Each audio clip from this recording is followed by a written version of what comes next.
Hi, lovies. So this is a class that we're doing today, or an event that we're doing today.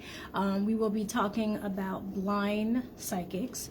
I did post this a little while ago to get some people prepared. However, you can always watch the playback, and I had like a terrible time trying to cover up my freckles today. So we will be talking about psychics that are blind or visually impaired. The reason why I'm bringing this up is because I just want to get like a little bit of a different perspective of what's going on in the spiritual community in general, instead of talking about the same old things over and over again. Disclaimer that this is not any type of bullying or harassing or, speaking for a community that I am not a part of to appropriate anything.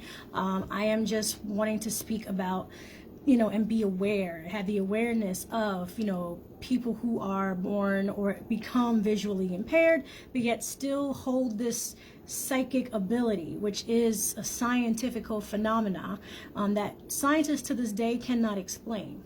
Okay, we're also going to touch on the power of the senses, right? So we all know about our five senses, smelling, hearing, touching, and tasting and all, and seeing, right? And it's kind of like this general knowledge that when you lose one sense, you technically get another, right? But then there's always that talk about intuition being like your sixth sense, right? The idea that we have more than just what our physical body can do. We have a lot of other senses outside of our bodies, right?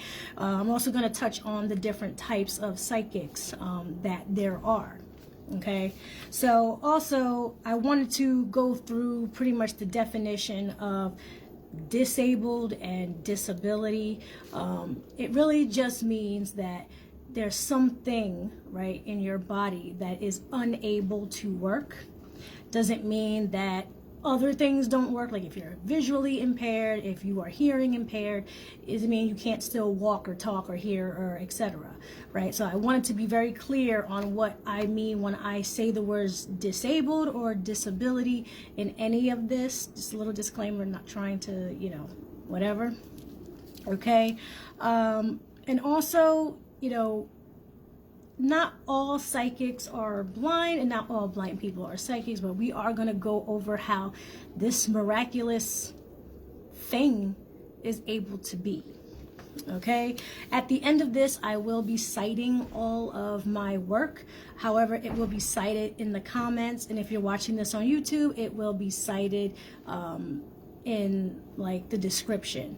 Okay, feel free to look at all of these articles yourself. They're all from cited, either articles that I read on the internet from very efficient people who are in the spiritual community, and from some scientists, and from some blind psychics themselves, straight from their platform, straight from their own mouth. Okay, so my thing, what I'm gonna start with is an article that's called The Superpowers of the Blind and Deaf, right? It was written by Mary Bates back in 2012, and it just really is saying that it's an often repeated idea that blind people can compensate for their lack of sight. Like I said, you lose one sense, you get another, with enhanced hearing and other abilities. All right. Also, the study of the brain, that it adapts to the loss of giving itself a makeover. So once one thing is known to not be working, it will make other things in your brain work better. Okay? Understanding how often the brain rewires itself when a sense is lost and has implications for the rehabilitation of the deaf and blind individuals. So understanding that there is in fact more brain activity in people who are hearing impaired or visually impaired. Not to say that if you're impaired in a different way too, but this is giving scientific study and proof that the brain does seem to have more activity once realizes itself to have a disability. Studies have focused on the blind individuals who often have enhanced auditory abilities. So we've all heard, if you can't see very well, you can definitely hear very well. Okay, let me go back to my original take here. So we will be discussing also studies or a book written by Dorothy Burlingham. It's called Psychic Problems of the Blind. And in her analysis, because this was written decades ago, and people were still studying, spirituality and science and, extraterrestrial activities and things that were non-physical. In her definition, it says, in ego development, reality testing is one of the most important functions of the ego, and this goes on mostly on the basis of sight. So that means people are more or less likely to be friendly to you based on what you look like. Okay, and we all know about when it comes to body shaming, it could be skin color, right? It could be anything, it could be age, it could be gender, and etc. Right? That sight does in fact give us biases. It gives us limitations on what we would like to be doing, right? Rather than what we are programmed to do. She says it is generally said that of the blind that they are very cheerful, mostly friendly, show little aggression, but that they are very prone to lie. The deaf, on the contrary. Now, this is a scientific study that was done, like I said, decades ago in London. Okay, so this was just her study. Just face it, we all know people who are visually impaired that are very, very friendly. Okay, and people who are auditorily impaired to be very friendly as well. Now, the prone to lie part, okay, is really her study on when people who are visually impaired, talking about being able to see, okay, spirits. Okay, she did have her own particular, her own bias of whether or not, how can someone be blind and see your future or see a spirit if they don't know what a spirit is supposed to look like. So you're going back to the fact that the study of the brain activity is that maybe it's just the brain enhancing all of these, all of these waves, making the person think they can see, but they really can't, because if it's not seeing out of your eyeballs, then it's not seeing at all. For those of you who know that a lot of psychics and a lot of mediums, they often, are like in the zone, they're either comatose or they are, really like focused on one object, and it's like they're not, like you're not even there, right? And it's like they would almost appear to be like in space, right? And it's kind of like they say they're seeing something, they're seeing a vision, but how is that possible if you're facing a wall? How are there pictures going on outside of your eyeballs, so to speak, that the brain can in fact create its own world for it to make sense for you. Okay, all right, so now I'm going to go through the guide of the 11 different types of psychic abilities, and then we'll get to the crust of it. Okay, so clairvoyance, which is gifted of clairvoyance, being able to physically see objects and auras related to a person having a psychic reading. There's clairsentience, which is a psychic possesses, which allows them to use their senses to determine, something positive or negative around, like just the knowing, right? Then there's claircognizance, okay, which is a clear knowing and the ability to know something without knowing or being told or having any prior knowledge. There's retrocognition, is the ability to see past lives or events that happened before you were born. There's precognition, which is the ability to see future events, period. Okay? There's psychometry, which I've talked about in other classes, okay? Using their senses, being able to feel the energy released from an object. So that's when you have psychic investigators, when they touch objects and they are feeling the person who owned the object. Remote viewing is psychic gifted in remote viewing are able to see events happening right then and there in real time. That is what we would call astral projection, when you actually leave your body, okay, and right where you are can see something happening at the exact same time. There's mediumship, is to connect with spirits who have passed away. Okay, there is EFT, which is an emotional freedom technique, right?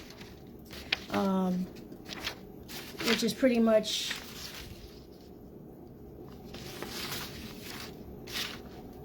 it's like, I don't know, it's like a person can really determine how they are experiencing a psychic event, right? There's tarot reading, okay, which has become extremely popular, and we all know what tarot reading is. It's just reading cards to, you know, unveil a mystery. And then there's psychic readings at psychic light, which is the ability to explore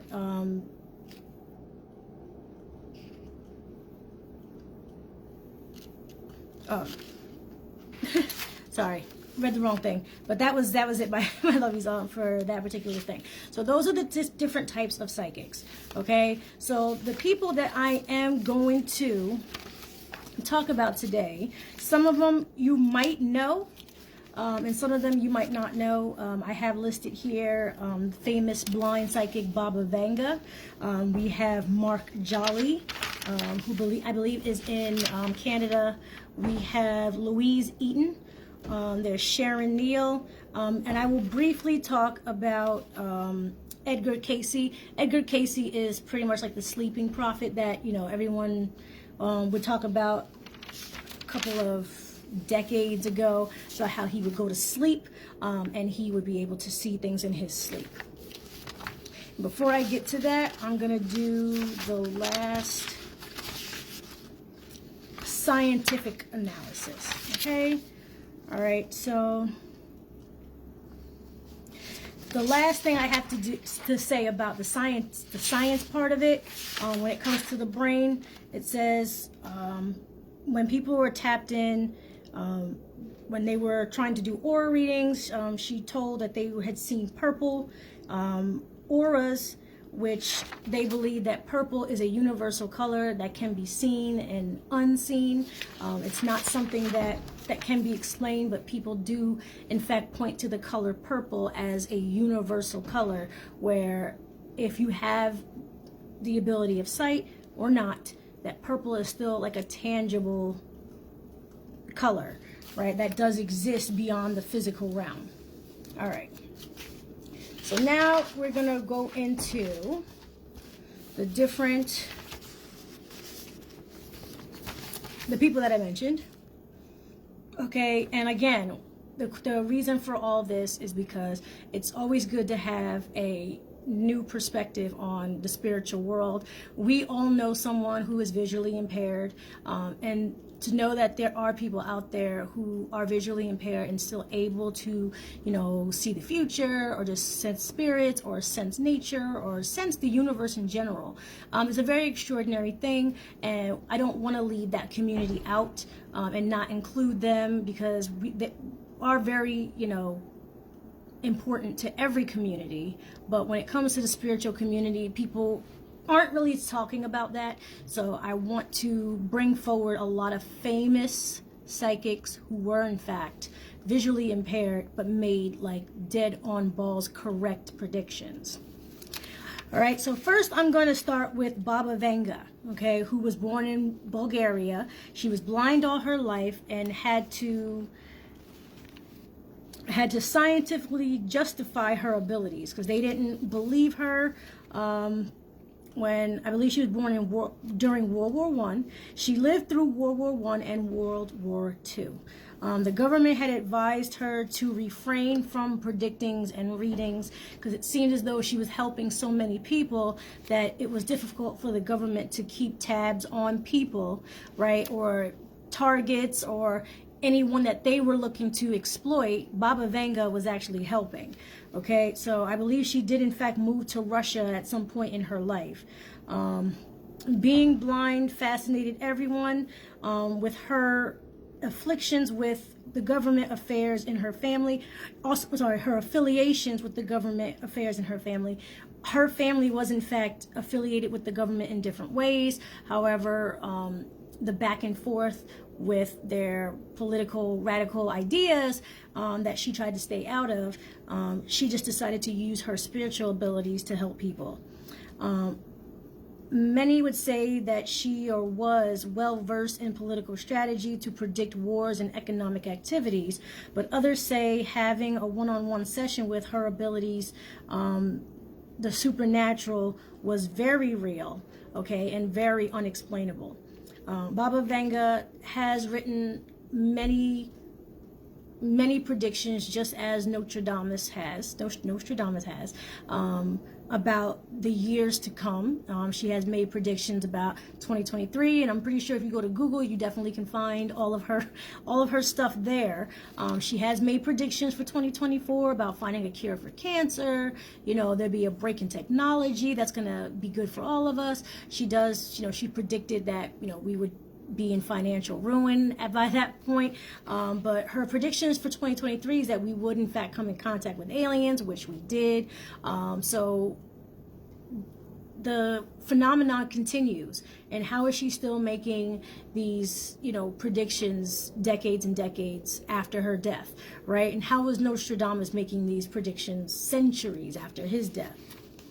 All right, so next we're going to talk about Mark Jolly of Ottawa. He became legally blind at a very young age, and he claims to see flashing images and has retained a limited amount of seeing ability. So that means he has a very limited bias. So there's nothing that's really gonna you know, hinder him from giving you the truth when doing readings. He does palm readings, energy readings. He does energy readings in people's hands. Feeling the energy around other people to decipher their vibration, their body temperature, describing highly sensitive people to avoid bad news. So when he reads that a person can be ultra sensitive, he will not in fact deliver bad news to someone he feels as though will not take it very well. Okay, so he has a very limited, you know, has had a limited memory of what, you know, what crying would be like, or what, you know, sadness would necessarily look like, but he knows what it feels like. Okay, he has mentioned that, you know, people tend to feel him as much as he can feel them. So he always feels very drawn to his clients. Okay, so his name is Mark Jolly. He is like the blind psychic of Ottawa. That's another article that you can look up. And that is going to be cited here as well. All right, so moving on to Louise Eaton, who lives in the UK. She is a medium spiritualist. Her gifts had appeared to her between 6 and 7, when she had already been diagnosed as visually impaired. She said the first time was that when she heard a lady's voice in her room on one night when she could not sleep, and she said ever since she has been guided by the voices and she can feel their presence. So that means every time she reads someone, right, there are voices speaking to her. So that would also give me the indication that the spirits are very aware that we ourselves are physically impaired in some way. So there is a knowing, right? There's a knowing that the psychic she can only hear me rather than see me. So this is how I'm going to communicate with this particular medium, because there's no other way I could communicate with them. Okay, Elizabeth Eaton does, in fact, she is someone that you can follow on Facebook. She has done amazing work throughout the UK. She is actually a very fascinating person to understand the accuracy of how being visually impaired physically has not stopped her spiritually from being able to literally change people's lives, right? And of course, all of these people on here have changed people's lives, but I mean, she does videos on YouTube and stuff like that where, like, she tries to stay very connected to the community, right? She doesn't believe that she's a god or anything like that, but she stays very connected to the community. She makes it very makes a really big point about just understanding that psychics live regular lives like everybody else. And I thought that was fascinating from someone who had an impairment. Okay, lastly, I'm coming up on Sharon Neal. Okay, Sharon Neal, also based in the UK, was actually interviewed a few times in the UK. And when it comes to like talking to her and when they're having readings with her, she is known for her social humor. She would be considered a celebrity psychic in Ireland. So if you go on like, UK Facebook, she is someone that's very well known. She has appeared on the show The Second Sight. Her great-grandmother was actually a tea leaf reader. So instead of her being able to read tea leaves, it seems as though like the ability to read the future has in fact been passed down. So she hears voices also instead of being able to see, and she disproves the belief. She does not believe in a heaven or a hell. She does not believe that they are real places. Okay. She describes the spirit world as like a neutral zone where you have a choice whether to be negative or to be positive. Okay. Edgar Casey, for all you guys know who the sleeping prophet, right, was not blind, but he had the ability, of in his unconscious to see or dream. In his case is different because he could describe his conscious world with having perfect sight. So he could describe his conscious world because he was able to, wake up and see the world around him, but he also was able to then, describe the dreaming world or the spiritual world around him as well. Okay. Let's see. And when it comes to seeing auras, when it comes to people who have a visual impairment, the psychic phenomena has bounced between left and the right brain activities, and there is a speculation that the human brain is in somehow way connected to nature, but more so connected from human to human. The 11 types of psychics are more reported in women rather than in men, mostly because of women being one with their intuition. Even though men have intuition as well, it's just not a very popular thing to, I guess, to talk about.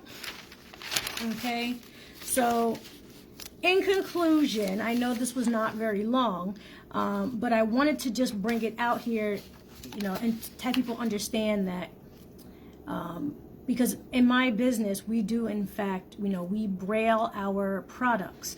So I've always told people, if you have, someone who is interested in either tarot or some of our products, a lot of our products are, produced in braille. So it is able to be purchased by someone who is, in fact, visually impaired.